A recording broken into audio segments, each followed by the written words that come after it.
August 15th, 2025, 79th Independence Day. Independence Day celebrations దేశమంతా జరుపుకుంది.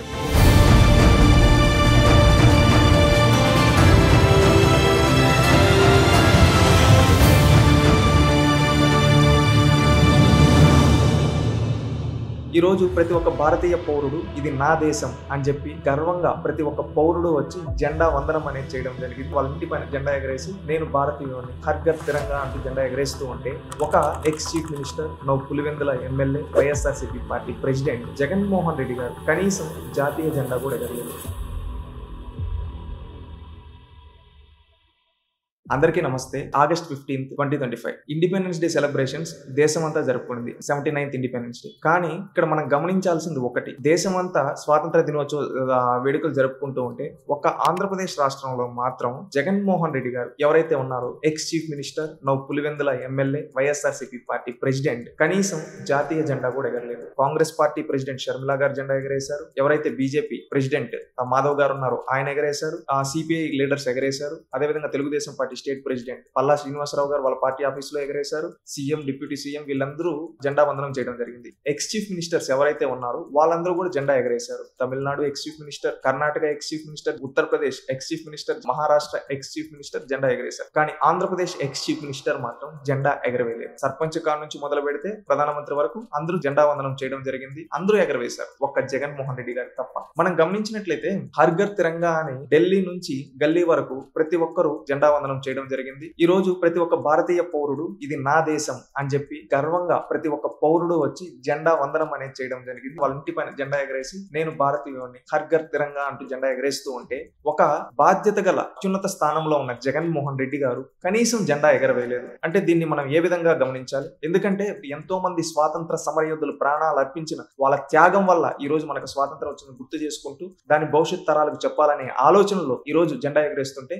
ఒక మాజీ ముఖ్యమంత్రి స్థానంలో ఒక రాజకీయ పార్టీ నడుపుతున్న వ్యక్తి, ప్రస్తుతం ఎమ్మెల్యేగా ఉన్న వ్యక్తి కనీసం జెండా వందనం చేయకుండా ఉండడం ఈ దేశ స్వాతంత్ర దినోత్సవాన్ని అవమానించినట్టు కాదా? ఒక్కసారి ఆలోచించండి. గతంలో జగన్మోహన్ రెడ్డి గారు ఒక సందర్భంలో జనగణమన కూడా సరిగ్గా పాడలేదు. అప్పుడు ఆయన పైన అది కేసు కూడా అయింది.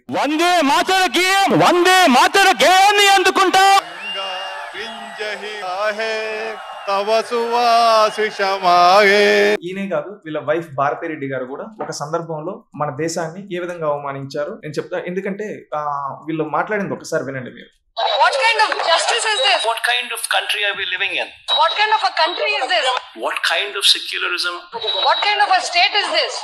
What kind of a secular country are we living in? అంటే వీళ్ళు అంత పెద్ద స్థానంలో ఉండి ఈ దేశ సార్వభౌమాధికారాన్ని వీళ్ళు ప్రశ్నిస్తూ ఉన్నారు. ఈ దేశాన్ని ప్రశ్నిస్తూ ఉన్నారు. ఇదేమి దేశం అని చెప్పి. ఇలాంటి వాళ్ళు ఈ దేశంలో ఉండడానికి అర్హత ఉందా? ఒక్కసారి ఆలోచించండి. వీళ్ళు ఈ దేశంలో ఎన్నో పదవులు అనుభవించారు. వీళ్ళ ఫ్యాక్టరీలు కావచ్చు, కంపెనీలు కావచ్చు, ఇక్కడ ఆదాయంతో బతుకుతూ ఈ రోజు కనీసం జాతీయ జెండాకి సెల్యూట్ చేయడానికి కూడా వీళ్ళకి మనసు రావడం లేదు. ఈయన అంటాడు, గత 2 రోజుల క్రితం ఒక మీటింగ్ లో చూశాను, ప్రెస్ మీట్ పెట్టి ప్రజాస్వామ్యం, విలువలు, రాజ్యాంగం చాలా పెద్ద పెద్ద మాటలు మాట్లాడారు. ఇదేనా జగన్మోహన్ రెడ్డి గారు? కనీసం ఒక పార్టీ అధ్యక్షుడిగా, ఒక మాజీ ముఖ్యమంత్రిగా, ఒక ఎమ్మెల్యేగా కనీసం స్వాతంత్ర దినోత్సవం రోజు జాతీయ జెండాకు వందనం చేయలేని మీరు ప్రజాస్వామ్యం పైన మీకు గౌరవం ఉందా? ఈ దేశం పైన మీకు గౌరవం ఉందా? మీరేంటంటే ఈ దేశంలో ఉండే వాళ్ళ పదవులు అనుభవించి మళ్ళీ ఏంటంటే ఈ దేశ సార్వభౌమాధికారాన్ని ప్రశ్నిస్తారు. ప్రతి ఒక్కరూ ఆలోచించండి, ఇలాంటి వ్యక్తి ఈ దేశంలో ఉండడానికి అర్హత ఉందా? ఒక్కసారి ప్రతి ఒక్కరు ఆలోచించాలి. ఎందుకంటే మన స్వాతంత్ర సమరయోధుల యొక్క త్యాగాన్ని దాన్ని ప్రతి ఒక్కరికి భవిష్యత్ తరాలకు ఇచ్చి మనకు స్ఫూర్తి పొంది ఈ దేశ అభివృద్ధి కోసం, రాష్ట్ర అభివృద్ధి కోసం మనం కృషి చేయాలి. కానీ ఒక బాధ్యత గల స్థానంలో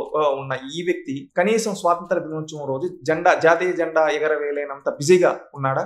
ఒక్కసారి ఏం పని ఉంది ఇతనికి? ఒక్కసారి ఆలోచించండి. మళ్ళీ ఈయన ఏమంటాడు, నాకు ప్రతిపక్ష హోదా కావాలంటాడు, ముఖ్యమంత్రి కావాలంటాడు, నేను ఎన్నికలు గెలవంటాడు. కనీసం నైతిక విలువలు లేని ఇలాంటి వ్యక్తి ఈ దేశంలో ఉండడానికి కూడా అర్హత లేదు అని నా యొక్క ఉద్దేశం. ఎందుకంటే ఇలాంటి వ్యక్తులు పదవులు కావాలి, రాజభోగాలు అనుభవించాలి, కానీ ప్రజలకు ఏమి సేవ చేయరు. కనీసం మన జాతీయ జెండా అంటే కూడా అభిమానం లేదని ఈ రోజు తెలిసింది. ప్రతి ఒక్కరూ ఇలాంటి వ్యక్తిని దేశం నుంచి తరిగొట్టాలని నా అభిప్రాయం.